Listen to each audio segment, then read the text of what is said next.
This is a 1924 Atwater Kent Model 4550. It's the breadboard with brown canisters, and these are brass-based tubes.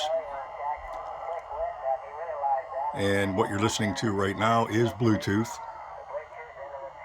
This is a 1937 Game 1 World Series between the Yankees and the Giants.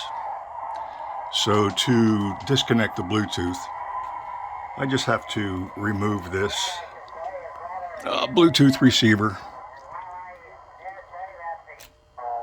Once I do that, now you're listening to the default AM radio band.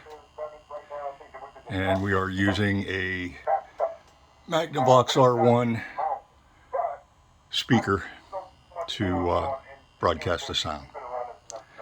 So here you have 1924 Atwater Kent Model 4550 breadboard radio, completely restored. If you have any questions, just ask. Thank you.